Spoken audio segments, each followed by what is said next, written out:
What is up, people? We are back again. Yeah, we're on another 10 minutes of college football.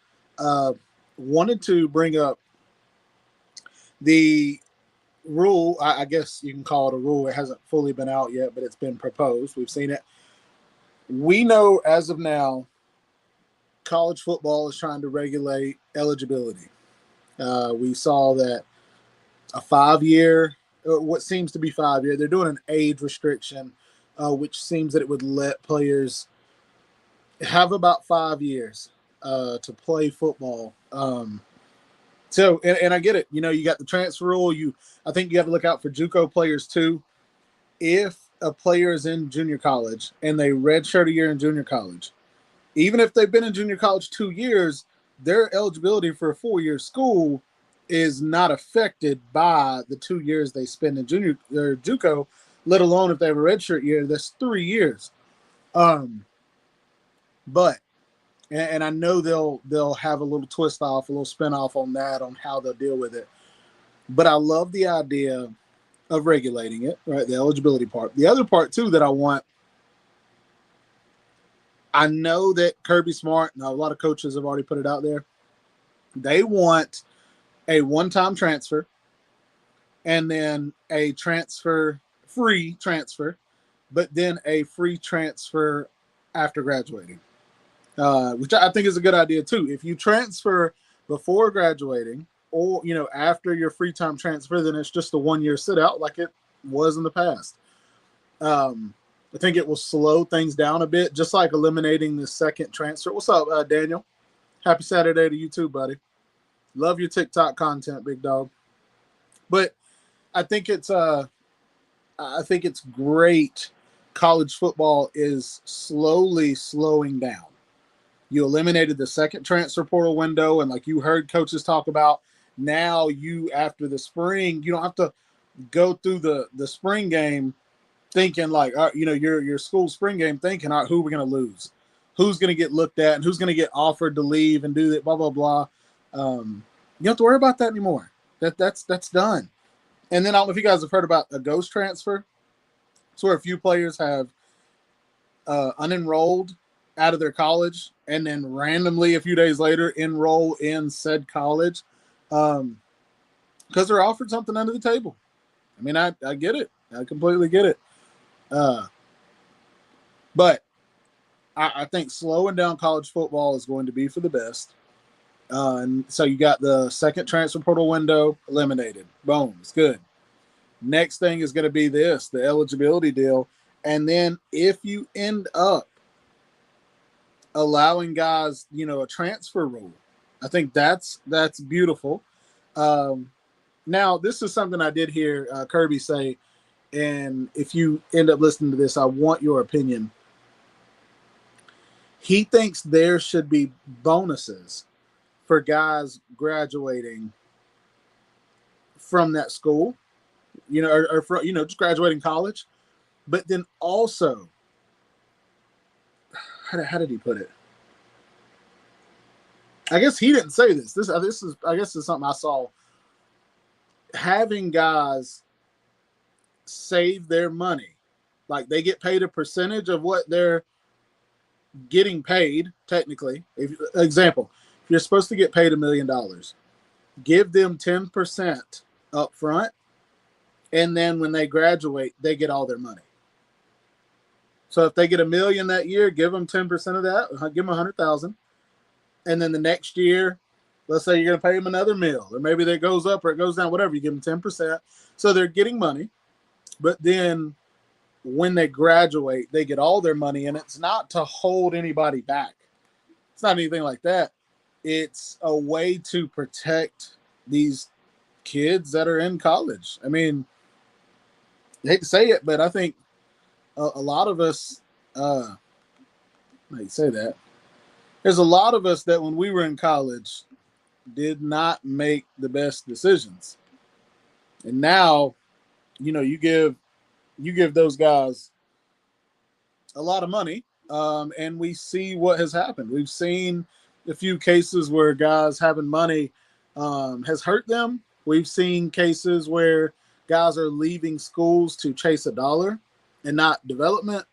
And one that I'll use, and I hope he gets drafted high. I want the best for him. But Damon Wilson, former defensive end from Georgia, ends up leaving us to go to Missouri, and apparently the thing was playing time. Well, we just had 2 defensive ends get drafted in the first and second round, and two NFL defensive ends, and he was the third. But he leaves to go to Missouri because of playing time, which, we find out it's money. And then from there, now this is his second year away from Georgia. He just transferred to Miami. And so chasing a dollar, you left one team with NFL defensive ends to go to Missouri, and now you're going to Miami, who just had, Ruben Bain, and I don't know the other guy's name, but they just had 2 defensive ends leave to go to the NFL. It's like you're right back to where you started, and you missed out on a year of development. So, and a year of maturity in an NFL type defense. So, and I'm not bitter. Georgia's got guys, right? Like, I'm not mad. I'm just saying that is one of those where it's like that is a particular case. There's a lot of them, but that's a particular case of chasing money, you get caught up. I mean, heck, in the real world, chasing money, you get caught up. So it's just, like I said, I do think that'd be a neat idea to propose, is guys getting a percentage of their money, but once they either go to the NFL or get drafted, or let's say they just drop out of college, they get their money. When they are done, they get their money. And that way they're a few years smarter. They've learned about, money management or how to make their money work for them. So, and I'll leave you guys on this. I'm not going to leave, but I'm going to end this conversation on this. Kirby did say he thought it was a good idea to have these guys talking with booster club members and getting them to basically see that there might be an opportunity for you to invest in this new apartment complex that's going up, or this neighborhood, or whatever. And the guy that's doing it, or, the main driver of it, is a booster from Georgia. And so when hey, dude, like, I play at Georgia here, I'd love to help you out. Like, that is important for your future. Not everybody's going to play in the pros. Not everybody's going to play in the pros for 10 years. So having a connection or a community of people that you can lean on is huge in the real world. So if you're not an NFL caliber player, and let's say you're a 2-tier, a 3rd-tier guy, you moving around trying to chase a dollar just to play at a D2 school or play at a small D1, and let's say that you just realize, man, like, I'm not, this isn't for me.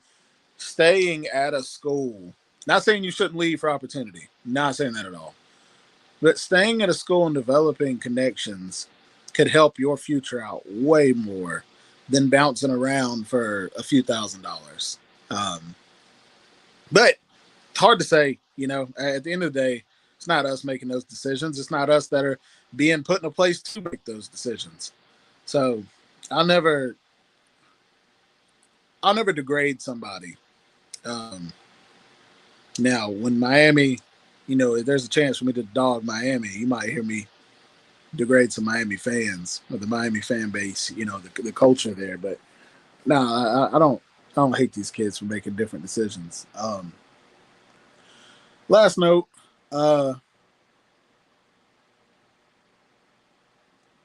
this year of college football is going to be just like last year, in the sense that we don't know who the best team in the nation is. Last year, we saw it throughout the year. We thought at the beginning, we were like, oh, man, it's going to be, Texas is going to be great. Ohio State's going to be amazing. This year, we have no idea.